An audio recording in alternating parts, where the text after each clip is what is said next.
Ito ang Biyahe by DJ Lala Banderas. DJ Lala Banderas.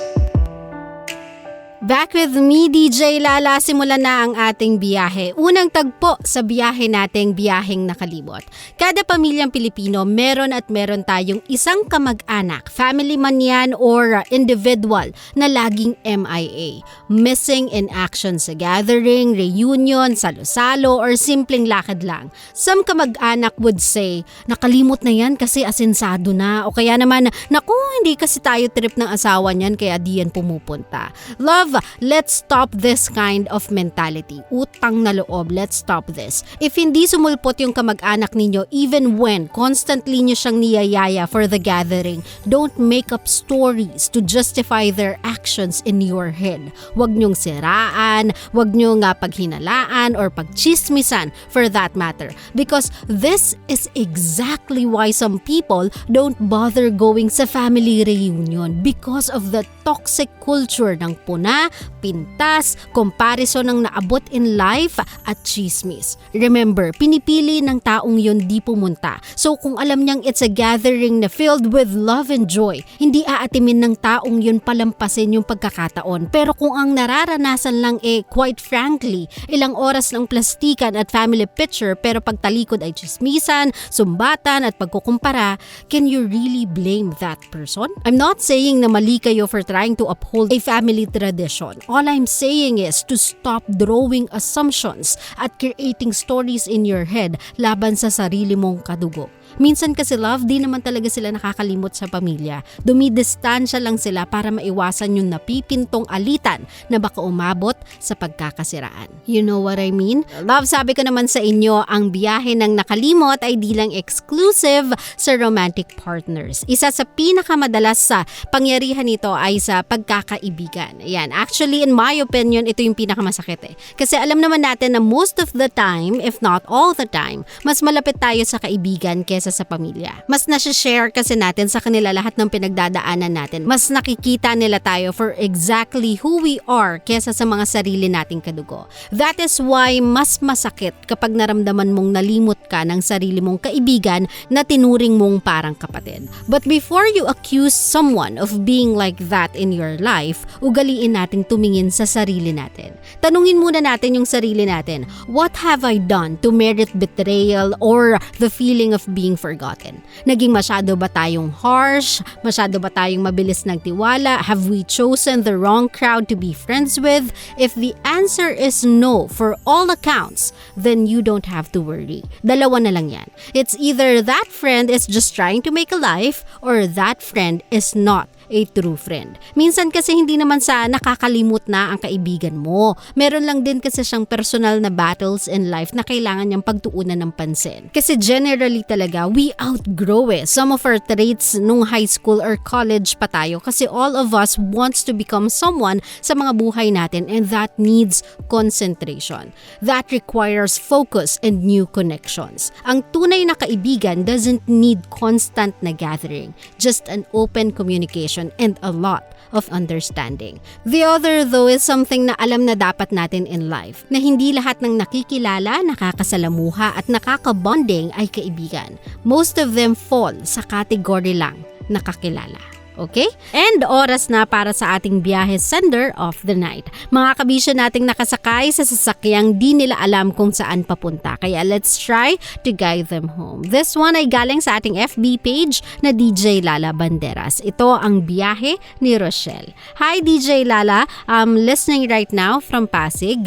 DJ, is it okay na kumontak ka pa sa ex kahit na alam mong napalitan ka na niya? At kahit alam mo at ramdam mong may feelings pa kayo para sa isa't isa. How do I handle this situation? Ayoko namang makagulo sa kanila ng bago niya. Ano po ba ang need kong gawin? Thank you in advance sa advice. Hi Rochelle, ayan, to answer you straight sa tanong mo, if okay lang bang kumontak kay ex kahit alam mong may bago na siya, the answer is no, my love. Hindi yan okay. Not for you, not for him, and most definitely, not para dun sa bago niya. Yung pinakaayaw mong gawin, which is makagulo sa kanila ng bago niya, is exactly what you are doing today. If yung idea mo is to fight for someone you love or go after your happiness by telling him kung ano yung nararamdaman mo, then you did it. Nagawa mo na. Now he knows that given an opportunity, pwede kayong magsimula uli. But the ball is now on his court. He cannot have you both. It's either piliin ka niya or mag-stick siya sa bago niya. Huwag mo siyang kausapin hanggat hindi pa siya nakakapag-decide kasi binibigyan mo lang siya ng opportunity to cheat, and that is a trait na ayaw mong ma-master niya. Kung mahal ka pa din niya gaya ng sinasabi mong nararamdaman mo or gaya ng sinasabi niya sa'yo to have you around, then let him prove it to you. Let him do the right thing. Kasi either way, masasaktan na niya yung bago niya eh. We are just preventing further damage dun sa tao or for her to suffer more. Again, love, stop reaching out. He already know na meron siyang shot to start a new chapter with you. Now let him decide without you looking desperate. Bonus though, if ikaw ang piliin niya by the end of the day, after nyo mag-usap, after nyo maghintay, nakapag-decide na siya na ikaw talaga yung gusto niya, before kayo tuluyang magpakasaya sa piling ng isa't isa, discuss nyo muna why the first one ended so you guys can get into agreement of not letting it happen again. Isipin nyo na lang na this is your way para hindi sayangin yung sakripisyo ng isang inosenteng nagmahal para lang sumaya kayong dalawa. Okay? Nako, sana ay natulungan kita, Rochelle, sa aking reply sa iyong tanong. And of course, love, if you wanna be like Rochelle and you wanna be the Byahe Sender of the night, you can always send your problems sa DJ Lala Banderas Facebook page or sa aking mobile number na 0917-851-4329. Again, 0917-851-4329. Love, nakikita ko na ang garahe. Kailangan na nating huminto sa ating biyahe. But I have one more though tungkol sa ating biyahe tonight na Byaheng Nakalimot. Kung ang pag-uusapan natin ay romantic partner, if kinalimutan ka na niya kasi nasaktan mo siya, abay malamang. Huwag ka nang magtaka. You got what you deserve and you have to understand na hindi lahat ng sorry napapatawad. Now, if nakalimutan ka niya nung nagpakalayo-layo siya or nang ibang bansa or bahay siya, let that person go and do not go down with them. Pinili nilang magkamali. Don't ask why, just keep moving forward. If hindi nila kayang maging as faithful and loyal as you, that's on them. Never question yourself dahil lang may mga taong hindi nakukontento sa isa. Their actions do not define how lovable you are as a person. In conclusion, love ang paglimot ay defense mechanism ng utak natin to escape sa memory of pain or sa reminder of the person we used to be and our version that we want to forget. In other words, laging may rason as to why ang isang tao ay pinipiling makalimot. Instead of always jumping into conclusion, get to some point of realization and understanding with compassion. Okay?